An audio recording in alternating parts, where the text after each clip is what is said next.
Hello guys, പത്രമാറ്റിനി പ്രേക്ഷകരെ ഞെട്ടിക്കുന്ന മുഹൂർത്തങ്ങളോ വരാൻ പോകുന്നത്. അതെ കൂട്ടുകാരെ, നമ്മളെല്ലാവരും നമ്മുടെ അനാമികയെ ഡിവോഴ്സ് ചെയ്യുന്നതും നമ്മുടെ നന്ദുമായിട്ട് കല്യാണം കഴിച്ച് ജീവിക്കുന്നതൊക്കെ കാണാൻ ഇഷ്ടപ്പെടുന്നവരാണ് അല്ലെ.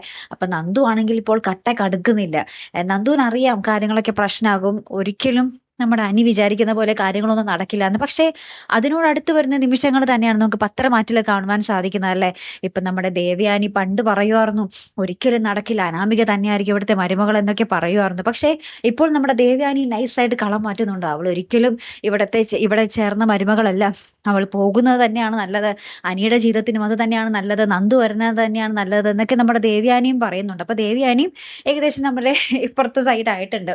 അപ്പൊ നമ്മുടെ നയനയും ആദർശും ഇപ്പോഴും വാശിയിലാണ്. പക്ഷെ അവരെ പറഞ്ഞ് നമ്മുടെ ദേവയാനി ഇങ്ങനെ മനസ്സ് മാറ്റിക്കുന്ന ഒരു ദൃശ്യങ്ങൾ നമ്മൾ കഴിഞ്ഞ എപ്പിസോഡുകളിൽ കണ്ടിരുന്നു. അനാമിക ഇവിടെ നിന്ന് പോകുന്നത് തന്നെയാണ് നല്ലതെന്ന്. പതുക്കെ പതുക്കെ എല്ലാവർക്കും തോന്നും അത് തന്നെ. നമ്മുടെ ജാനകിയും എല്ലാവരും കട്ട വാശിയിൽ തന്നെ ആയിരിക്കും. അവർക്ക് പിന്നെ നമ്മുടെ നയനയോടും അനിയത്തിമാരോടും ദേഷ്യമാണല്ലോ.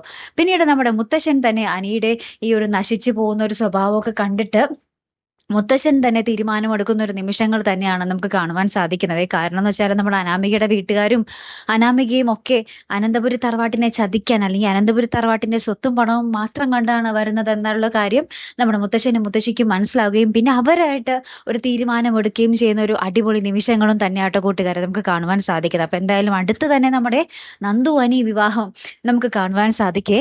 കാത്തിരിക്കാം കേട്ടോ. അടുത്തൊരു വീഡിയോയുമായി വരുന്നത് വരയ്ക്കും ഗുഡ് ബൈ.